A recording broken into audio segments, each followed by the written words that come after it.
C'est tellement difficile de vivre une rupture amoureuse. C'est quasiment insupportable.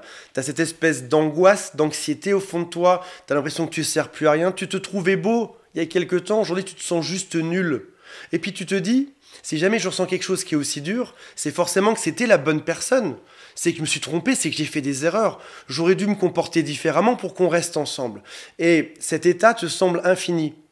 Tu as comme l'impression que ça passera jamais. Toi, ce que tu vois, ce serait aller mieux maintenant, et c'est ce que je te propose aujourd'hui. Parce que aller mieux, déjà, c'est plutôt agréable.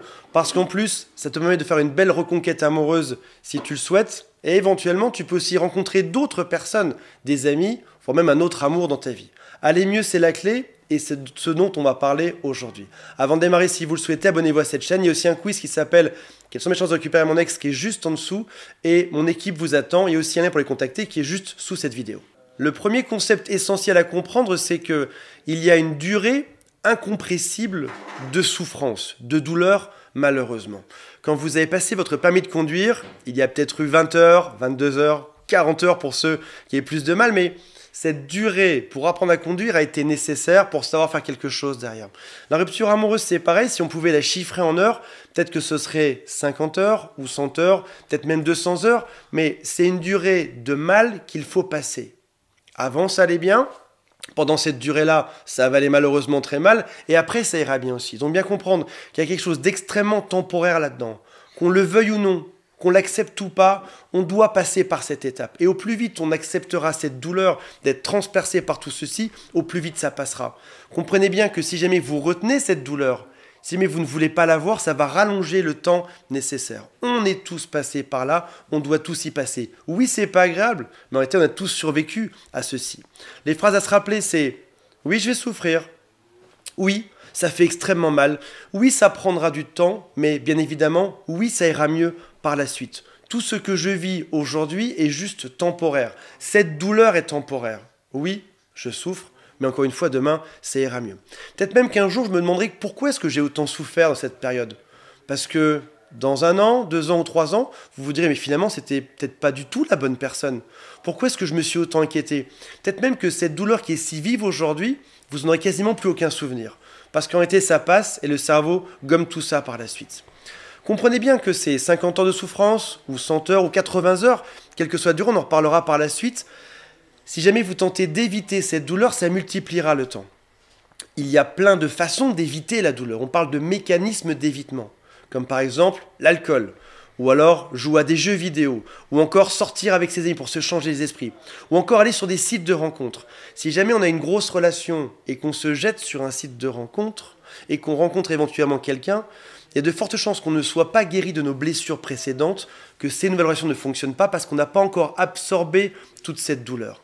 Aujourd'hui, il faut juste accepter, plus vite on accepte, qu'on n'est parfois pas fait pour être ensemble, qu'il y a eu des problèmes, que c'est peut-être de ta faute ou peut-être de la faute à l'autre, plus vite ça passera. Pense aussi à autre chose, c'est que parfois l'espoir multiplie le temps de guérison. Quelle est la cohérence entre ce que ton ex t'a dit et ce que ton ex a fait? Un exemple très simple, ton ex te dit « Je t'aime ». C'est génial, mais j'ai besoin de temps, mais il nous faut faire un break, mais c'est compliqué en ce moment. Est-ce qu'il se comporte réellement comme une personne qui t'aime? Attention, je ne dis pas qu'il n'a pas vraiment besoin d'un break, mais est-ce qu'il s'est vraiment comporté comme quelqu'un qui t'a aimé ou est-ce qu'il l'a juste dit? Est-ce que ses actes étaient en cohérence avec ce qu'il annonçait par la suite? Au passage, est-ce que c'était vraiment la bonne personne? Quand on est dans les affres de la douleur, on est persuadé que oui, bien sûr, c'est cette personne la bonne. Sauf qu'avec un peu de recul, on se dit, finalement, peut-être pas tant que ça en réalité. Peut-être que l'autre avait raison. Est-ce que vous connaissez vraiment les raisons de la rupture? Ou est-ce que l'autre n'a pas mis un masque devant lui pour juste vous servir le plat que vous souhaitiez? Vous souhaitiez entendre que vous étiez la bonne personne? C'est exactement ce qu'il vous a dit. Qu'il avait juste besoin de temps, c'est ça que vous vouliez entendre? Il vous l'a dit aussi. Que ça allait s'arranger? Que c'était pas de votre faute mais de la sienne, peut-être que vous l'avez cru aussi. Mais les gens disent assez rarement la vérité quand on parle d'une rupture amoureuse. Déjà parce qu'ils ne savent pas le dire, ils sont pas forcément connectés à leurs émotions, ils n'ont pas forcément une bonne intelligence émotionnelle, ils ne savent pas forcément verbaliser ce qui se passe au fond d'eux, donc ils vont juste vous servir un plat tout fait, quelque chose qui est acceptable socialement, pour pas que vous les détestiez. Pour pas que vos amis en commun les jugent, pour pas que vos familles les voient comme quelqu'un qui soit atroce. Ils vont vous dire quelque chose qui sera très soft, très doux et qui est acceptable. On peut parler aussi d'introjection. il y a une projection, c'est quelque chose qui est extérieur. L'introjection, c'est quelque chose qui est intérieur. On a tous une case dans notre tête dédiée à certains objets ou à certains concepts. Si jamais, par exemple, je vous parle d'une fourchette, dans votre tête, un certain type de fourchette va apparaître. Si ça ne marchait pas, je vais vous dire le mot vélo. Peut-être qu'il aura une certaine forme, une certaine couleur, une certaine taille. Parce qu'il est plus simple de visualiser l'image que de comprendre le concept. Vous avez une case aussi qui s'appelle la case amour dans votre cerveau. Aujourd'hui, dans cette case, qui était vide à la base, votre cerveau a projeté cette personne. Cette personne représente l'amour. Parce qu'il serait trop compliqué ou beaucoup trop abstrait de représenter des valeurs. Si par exemple, je vous dis que dans votre case cerveau, il y a des valeurs comme par exemple, il devrait y avoir en tout cas des valeurs comme par exemple la fidélité, la gentillesse, l'honnêteté, la bienveillance, etc. C'est assez compliqué de se représenter la bienveillance ou la gentillesse ou la beauté. Et pour votre cerveau, il est plus simple de mettre une personne physique, de la représenter dans cette case. Et à ce moment-là, il y a un travail qui est compliqué. Ça signifie qu'il faut arriver à gommer la personne qui est dans cette case, un peu comme un enfant le ferait dans ses devoirs de vacances, arriver à gommer cette personne qui est dans cette case pour que cette case redevienne vide, pour que vous puissiez remettre quelqu'un dedans par la suite. Il faut que cette case se vide à nouveau pour que vous puissiez mettre quelqu'un d'autre à la place. C'est extrêmement dur. La gentillesse, c'est comme du vent, c'est un concept qui est difficile à définir, à toucher ou à comprendre. Et votre cerveau va vouloir mettre quelqu'un dedans. Un exercice qui fonctionne très bien, c'est de marquer sur une feuille quelles sont toutes les valeurs que je cherche. Dans cette case-là, la personne doit avoir ses valeurs.